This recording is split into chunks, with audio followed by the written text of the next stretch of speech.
مرحبا بالجميع، تحياتي لكل من يتابعنا داخل الوطن وخارجه. إذا كأس إفريقيا 2025، إذا طموح التتويج يضع والد الركراكي تحت مجهر الانتقادات. إذا الانتقادات ما بعد مباراة مالي والأداء المخيب للأمال الذي صاحب تلك القمة.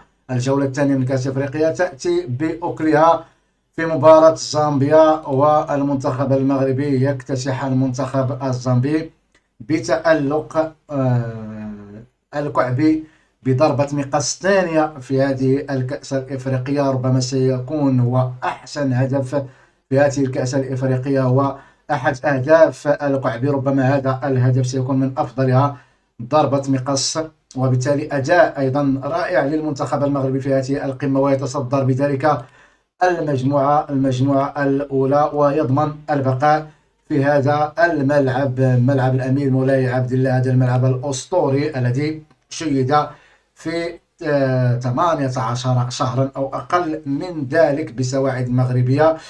كل الملاعب المغربية شيدت تقريبا في رقم وتوقيت قياسي. إذا المنتخب المغربي يتصدر هذه المجموعة بسبع نقاط بدون انتظار مباراة منتخب مالي ومنتخب جزر القمر. لو أننا تعادلنا في هذه المباراة لا قدر الله وفازت مالي، ستصدر المجموعة وسنلعب في خروج المغلوب في مركب محمد الخامس وملعب طنجة، ولكن سنبقى في نفس الملعب. لما لا إن شاء الله ما نلعبوش 7 ديال المباريات حتى المباراة النهائية؟ هذا اللقب هذا خصو يبقى في المغرب. هكا صعيب ولكن ليس مستحيلا. الضغط الجماهيري، الجرينتا الا بغاو اللعابه انهم يربحوا اي فرقه كما كانت عندهم الجرينتا، ووليد الركراكي دار الواقعيه في الماتش. يعني كل لاعب يعطي البوست ديالو. اللاعب كيلعب في الدو خليه في الدو، مزراوي كيلعب في البوست ديالو، ماشي تلعب مزراوي في واحد البوست باش دير الخاطر الاخر تلعبو في البوست اللي ماشي البوست ديالو. ماشي انك انت عندك الزلزولي جالس في الاحتياط ومدخل السيباري لعبو بلاصه الزلزولي باش دياز يكون في الوسط وناحي. هنا ما كاينش باش ترضي الخواطر ديال اللاعبين، تحط التشكيله واقعيه، كل لاعب عطيه البوست اللي كيلعب به في الفريق ديالو، هذا هو الاساس.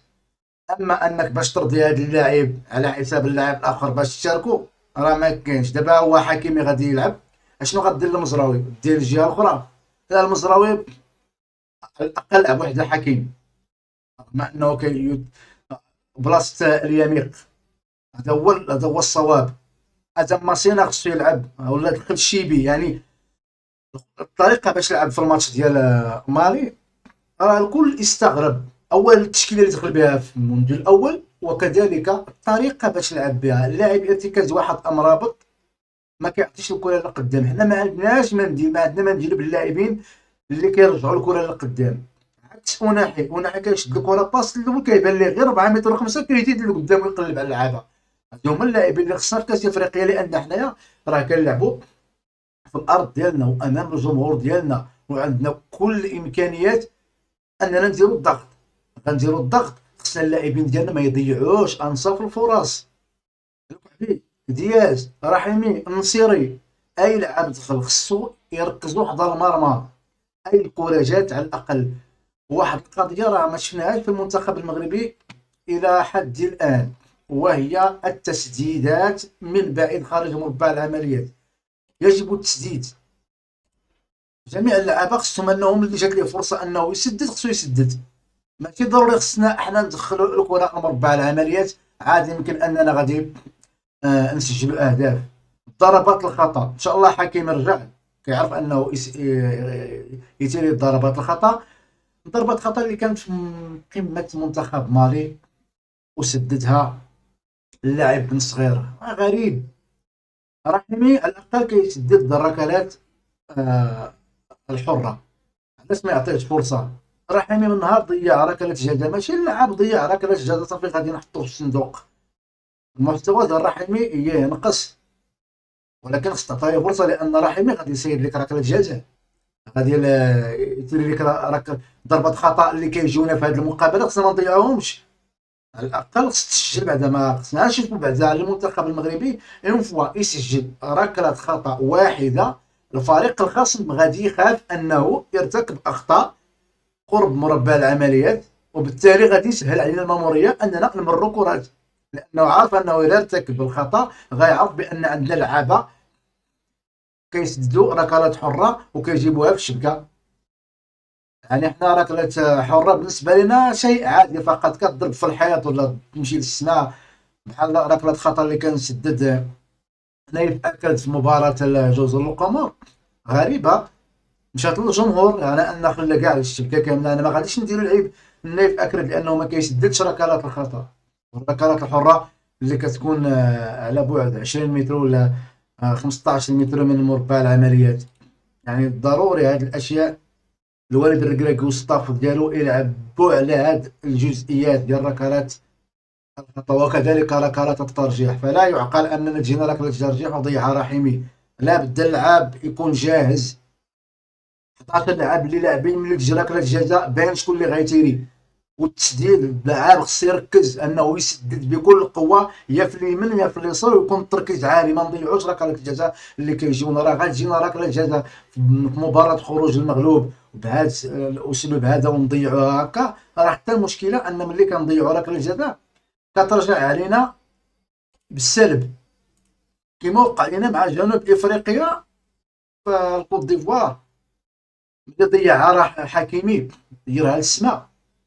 لو ان سجل ديك ركله الجزاء غتكون هدف التعادل او على الاقل تقليص الفريق، وكنا غادي نرجعوا في المباراه مع جنوب افريقيا، لان ديك ركله الجزاء غادي تعطينا ثقه. ما يمكنش تجينا ركله جزاء وسط بلادنا ويتيرها رحيمي بديك الطريقه، رغم انه كيتير ركله جزاء، ولكن مباراه جزر القمر ومباراه مالي للنسيان، وخصها تكون عبره للاعبين يركزوا في اي كره.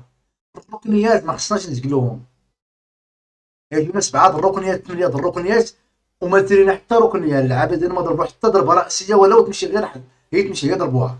دائما كتجي في المدافعين، يعني هذه الاشياء خص يركزوا عليها في التدريب، يومين 3 ايام يركزوا على الجزئيات، لان هذه الجزئيات هي اللي كدير الفارق في اغلب المباريات.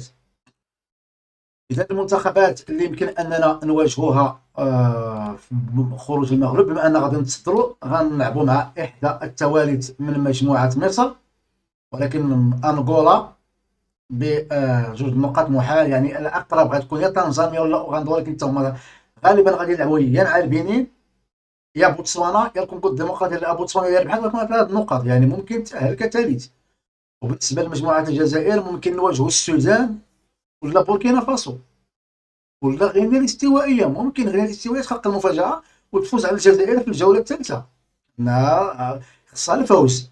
وممكن هذه الفرق هذو ممكن نواجهوا موزمبيق غالبا ولا الكابون، لان الكابون خصها تربح، غتلعب مع تحل العجل الكاميرون، يعني غدير ما بجهدها. اذا ربحت الكابون ممكن تلقاو مع الكابون ولا الموزمبيق، غينيا الاستوائيه، السودان، وعندك البنين، بوتسوانا بنسبه اقل، تنزانيا واوغندا صعاب لان عندهم غير نقطه الواحد، ما عرفنا واش غادي صعاب يربحوا تونس ونيجيريا، ولكن ما تعرف الكره كدور. يعني هاد 5 الفرق وهاد 5 المنتخبات اللي يمكن اننا نواجههم في قمم خروج المغلوب. هذا المستجد الذي سنتطرق من خلاله الى كأس افريقيا للأمم 2025. طموح التتويج يضع وليد الركراكي المدير الفني المدرب المنتخب المغربي تحت مجهر الانتقادات. كيف ذلك؟ فبداية قبل كأس إفريقيا للأمم أعلن وليد الركراكي عن التشكيلة التي سيخوض بها المغرب المنافسات، وتحدث وليد الركراكي عن 7 مباريات سنلعبها في ملعب الأمير مولاي عبد الله، لكن جاءت الرياح بما لا تشتهي سفن وليد الركراكي أو سفينة وليد الركراكي، وكذا تعادل 0 لمثله. بعد بداية الشوط الثاني المنتخب المغربي يتمكن من الحصول على، أو الشوط الأول راح الشوط الثاني حصل على ركلة جزاء ضيعها رحيمي، وهنا بدأ الشك يدب في اللاعبي المنتخب المغربي، والضغط يزداد شيئا فشيئا بعد توالي الدقائق. إلى أن تم تسجيل الهدف الأول عن طريق إبراهيم دياز الذي تألق في المباراة. الهدف الثاني حمل بصمة الوافد وأيوب الكعبي الذي دخل في الشوط الثاني بمقصية استحسنت كل الحاضرين أمام الجماهير غفيرة وأمام ولي العهد الأمير مولاي الحسن الذي صفق للاعب على الهدف الرائع بمقصية رائعة. هدفان لصفر إذن في المواجهة الأولى استبشر بها المغرب رغم أن أداء المنتخب المغربي لم يرق للعديد من الجماهير، لكن ربما قالوا أن هي المباراة الأولى والأهم منها هي تحقيق النقاط الثلاث والسير نحو تصدر المجموعة. منتخب مالي معنا في نفس المجموعة تعادل في مواجهته الأولى ضد منتخب زامبيا هدف لكل منهما. منتخب مالي جاء إذن إلى الأمير مولاي عبد الله في الجولة الثانية وقال أنه سيحصل على نقطة التعادل، مدربه واثق من ذلك. الجولة الثانية خيبت آمال الجماهير المغربية التي حجت إلى الملعب رغم أن وليد الركراكي طالب من الجماهير الحضور والتشجيع بدل الجلوس في المقاعد ومشاهدة المباراة، وكان له ما أراد. الجمهور المغربي كان يهتف طوال المباراة، لكن أداء المنتخب المغربي لم يكن مقنعا بتضييع سيل من الكرات السانحة للتسجيل في الشوط الأول وكذلك في الشوط الثاني. إبراهيم دياز هي النقطة المضيئة في مباراة جزر القمر، هو نفس اللاعب الذي تألق وحصل على ركلة جزاء كانت في لم تشكل خطورة على المنتخب المالي، لكن الحكم أعلن ركلة جزاء لأنها لم تسجل بالطبع ركلة جزاء سجلها نفس اللاعب. المنتخب المالي ضغط كثيرا على دفاع المنتخب المغربي والذي أبان عن وجود فراغات وضعف في وسط الميدان. اللاعب أمرابط لم يستطع افتكاك الكرات كما عودنا في الكثير من المباريات وخصوصا مباريات مونديال قطر 2025. العديد من الهفوات من المدافع اليميق. مباراة مالي سالت الحبر أكثر مما كان يتوقع الكثيرون. الركراكي أجرى تغييرات غريبة وعجيبة، كأن الركراكي كان يشاهد مباراة أخرى غير المباراة التي يشاهدها الجمهور المغربي. بعد تعادل منتخب مالي في الدقائق الأخيرة من الشوط الثاني تقريبا الدقيقة 75، المنتخب المغربي كان لازم عليه أن يسجل هدف ثاني لضمان النقاط الثلاث.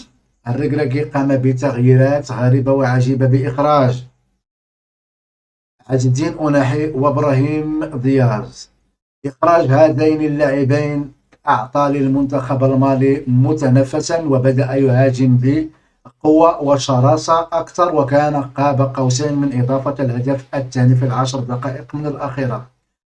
الركراكي عوض أن يقوم بتغيير اللاعب أمرابط وكذلك اللاعب السيباري اللذان لم يظهرا في المباراة،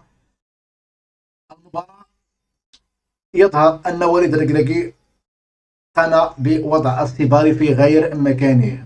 العديد من الكرات التي وصلت السيباري لا يذهب إلى المنطقة المخصص لها وهي منطقة قرب الركنية وتوزيع الكرة للمهاجمين، لكن كان يدخل في العمق، وبالتالي كان لازم على السيباري على وليد الركراكي أن يغير السيباري وإدخال الجلزولي الذي يتقن اللعب في مكان الذي وضع فيه السيباري طيلة 70 دقيقة أو 75 دقيقة.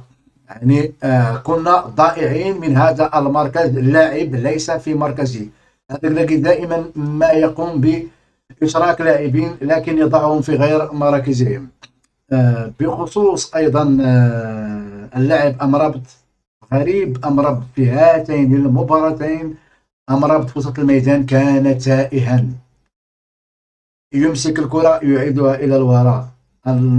الكرة الوحيدة التي لعبها إلى الأمام هي التي أعطتنا هدف، كانت كرته كرة طائشة، لكن المزراوي الذي صعد تمكن من الوصول إلى الكرة وأعطى إبراهيم دياز وسجل الهدف الأول أمام جزر القمر. وليد الركراكي إذن لم يحترم المنطق في كرة القدم، بحكم أننا فقط المتابعين نشاهد المباريات. إخراج عز الدين أناحي وإبراهيم دياز كان خطأ فادحا في المباراة. كان لازم هذين اللاعبين الذين كانوا يقومان بالهجمات ويسيران بالكرة إلى الأمام يراوغان تبادل الكرات، هما نقطة الضوء الوحيدة في المنتخب طوال المباراة. الركراكي أخرجهما وبالتالي ترك للمنتخب المالي الأفضلية، عوض أن يدخل لاعبين جدد وإخراج اللاعبين الذين لم يظهروا في المباراة. أخرجهم وأدخل لاعبين آخرين، وبالتالي فقدنا التوازن أو نصف التوازن الذي كان في الفريق طيلة 70 دقيقة. هذا يدل على أن الركراكي خائف. كيف أنت تستقبل في أرضك في ملعبك وأمام جمهورك؟ وبالتالي كان على وليد الركراكي إخراج نور الدين أمرابط وترك 3 مدافعين فقط، والهجوم بالأجنحة، الزلزل في الجهة اليمنى، إبراهيم ديال في الجهة الزلزل في الجهة اليسرى، إبراهيم ديال في الجهة اليمنى، وإضافة مثلا بلال الخنوس وسط الميدان مع عز الدين أناحي وإبراهيم دياز، إدخال مهاجمين مثلا الكعبي ورحيمي. وبالتالي نحن في أرضنا وأمام جمهورنا. كيف 3 مدافعين فقط يكفي، لأننا بحاجة إلى نقاط 3 ونمارس الضغط. هنا أتذكر كيف لعب طارق السكيتيوي مع المنتخب الأردني. تخيلوا إن كنتم تتذكرون هذه المباراة، مباراة الأردن والمغرب، عندما كانت النتيجة 2-2 ووصلنا إلى الأشواط الإضافية. ماذا فعل طارق السكيتيوي؟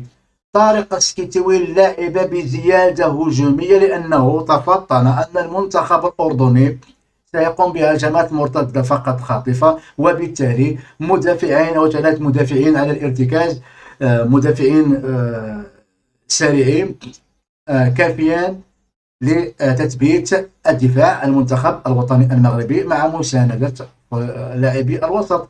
وبالتالي كانت لدينا زيادة هجومية على المنتخب الأردني، وبالتالي المنتخب الأردني لم يستطع إخراج الكرة في الكثير من الدقائق وتمكن من تسجيل الهدف الثالث.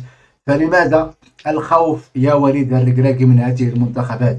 أنت في أرضك وملعبك وأمام جمهورك، العب بأكبر عدد من المهاجمين إذا كنت تريد الفوز في 20 دقيقة الأخيرة. غامر يا أخي. الركراكي أسلوبه هو أنه يركن للدفاع ويعتمد على المرتدات، وقلنا مرارا وتكرارا في كأس إفريقيا نحن من سيلعب الكرة والفرق الأخرى ستنتظرنا في الدفاع. وبالتالي وليد الركراكي إذا بقي حبيس خطته التي لعب بها في المونديال فلن تنجح معه في كأس إفريقيا. لم تنجح معه أصلا في كأس إفريقيا الأخيرة التي كنا لعبناها في الكوت ديفوار، لأنه فشل في تجاوز العديد من المنتخبات وتأهلنا من مجموعة ضعيفة. فزنا على زامبيا، تمكنا من الفوز على زامبيا بهدف حكيم زياش، وبالتالي تأهلنا كأول المجموعة، لكن تم إقصاؤنا أمام جنوب إفريقيا التي تلعب الكرة.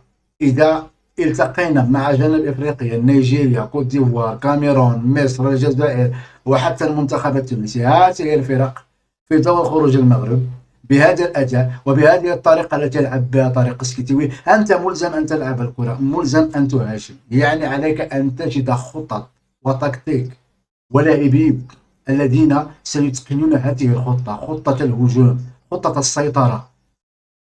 أما خطة الدفاع فلن تنجح معنا في الوقت الحالي، لأن حتى الدفاع إذا أردنا أن نتحدث عن المدافعين كيف وليد الركراكي طرح أكثر من علامة استفهام. أنت مقبل على كأس إفريقيا وقلت أننا تنتظرنا 7 مباريات وسنلعبها في ملعب الأمير مولاي عبد الله، ستلعب بلاعبين نصفهم لديهم إصابة وتنتظر منهم أن يتعافوا في انتظار مرور الجولة الأولى والثانية والثالثة من كأس إفريقيا لإشراكهم. هل إشراكهم في هذه وجلوسهم لمدة شهر بدون منافسة، هل سيعطيك أداء نفس اللاعب كما كان عليه قبل شهر؟ هذا هو السؤال المطروح. سنجري مقارنة بالتشكيل الذي اختاره الركراكي والتشكيل الذي اختاره طارق سكيتي، وكذلك تشكيل منتخب الشباب. لم ينادي ولو على لاعب من منتخب الشباب، عيب وعار. المنتخب المغربي الأقل من 20 سنة يفوز بكأس العالم للشباب 20 سنة، ولا منادات على ولو لاعب واحد فقط لاعب واحد. مثلا مأمة، الزبيري، باعوا في الدفاع. أنت تحتاج إلى لاعبين، إلى مدافعين، لماذا لم يتم المنادات على الأقل على باعوف؟ إذا التشكيل الذي اختاره وليد الركراكي من نايف أكرت هو نقطة الضوء الوحيدة في المنتخب المغربي حاليا، والذي يلعب في النادي أولمبيك مارسيليا. عبد الحميد آيت بودلان، نعم عبد الحميد آيت بودلان نادى عليه لكن لم يدخله ولا مباراة لأنه يخاف. أنت أتيت باللاعب ولديك مصابين ولم تدخل عبد الحميد آيت بودلان عندما أصيب نايف عندما أصيب في ال15 الأولى. اللاعب اسم اللاعب الذي أصيب حتى أسماء اللاعبين، سايس، رومان سايس، أسماء اللاعبين نسيتهم. محمد الشيبي بيراميدز، سواد اليميق، أشرف حكيمي، آدم ماسينا، نصير المزراوي، رومان سايس، أنس صلاح الدين. غريب، لا محمد الشيبي غير موجود. لا محمد الشيبي، جواد اليميق، رومان ساير، عبد الحميد آيت بودلال من رينا الفرنسي. هناك نايف أكرد، آدم ماسينا. لماذا لم يتم إشراك آدم ماسينا؟ أنت آدم ماسينا تشركه في المباريات الودية، لماذا لم تشركه في عندما أصيب اللاعب رومان سايس؟ هناك أكثر من علامات استفهام. تشرك لاعب في المباريات الودية، الرسميات تعود بك إلى لاعبي مونديال. لاعبي مونديال قطر انتهى، مونديال قطر انتهى. اللاعبين الذين شاركوا عليك أن تغيرهم. اللاعبين تغير أداؤهم بعد 4 سنوات من المنافسات. هناك من أصيب، هناك من نقص مستواه. يجب تجديد الفريق والمنتخب بلاعبين يمارسون وفي أتم الجاهزية. نصير مزراوي مانشستر، صلاح الدين من بي اس بي، نقطة الضوء أيضا في المنتخب المغربي. وسط الميدان، أسامة تيرغالين من فاينورد، سفيان أمرابط، إسماعيل السيباري، نايل العيناوي، بلال الخنوس، عز الدين أناحي. المهاجمين الذي اختارهم وليد الركراكي لهذه المنافسة هم في الهجوم إبراهيم دياز، نقطة الضوء أيضا في المنتخب. إلياس أخوماش، لماذا لا يتم إدخال إلياس أخوماش بدل إبراهيم دياز؟ أنت قمت بالتغيير، على الأقل أعطي فرصة لإلياس أخوماش لأنه مركز يجيد التوغل، يجيد تمرير الكرات. شمس الدين طالبي، يوسف النصيري، تغيير النصيري وإدخاله في المباراة. أنت عندك النصيري، أدخلت النصيري، من سيمرر للنصيري؟ من سيعطي عرضيات للنصيري ليضرب الكرة بالرأس؟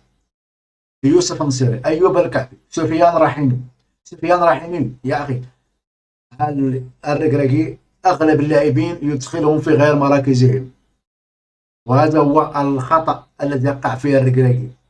يريد إشراك جميع اللاعبين يريد إشراكهم في نفس المركز، يأخذ لاعب في الجهة اليمنى والآخر في الجهة اليسرى. يا أخي أدخل اللاعبين، كل لاعب متخصص في مركز، قم بتغيير مركز لمركز، لا شيء، لأن ليس عندك مثلا خصاص في جهة ما.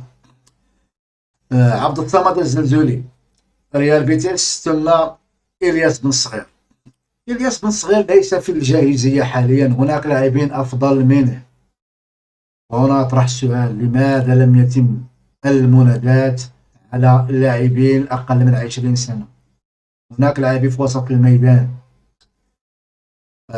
أبلوا البلاء الحسن في الشيري، لكن وليد الركراكي ربما المنتخب يجب أن تصل 30 سنة، 40 سنة، 38، 35 لكي يشركك في المنتخب.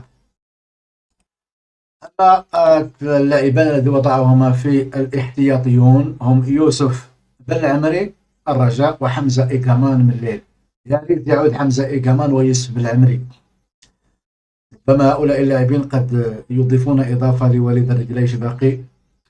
هذه القائمة تقدم توازنا بين الخبرة الأوروبية والمحلية من البطولة المغربية. نعم، ربما توازن من حيث الأسماء، لكن من حيث الأداء لا تعطي أي توازن. هنا سنمر إلى التشكيل الذي اختاره، ربما تشكيلة المنتخب الذي اختارها الوهبي، تشكيلة المونديال. يانس بنوش، إبراهيم غوميز في حراسة المرمى، عبد الحكيم مصباح. حراس المرمى هناك أفضل منهم حاليا ياسين بونو واللاعبين الكبار، لكن إلياس محسوب، علي معمر، إسماعيل باعوف. إسماعيل باعوف صراحة أنا يطرح لي أكثر من علامات استفهام عدم إشراك إسماعيل باعوف. كنت أنتظره في التشكيل صراحة في هذا الكأس.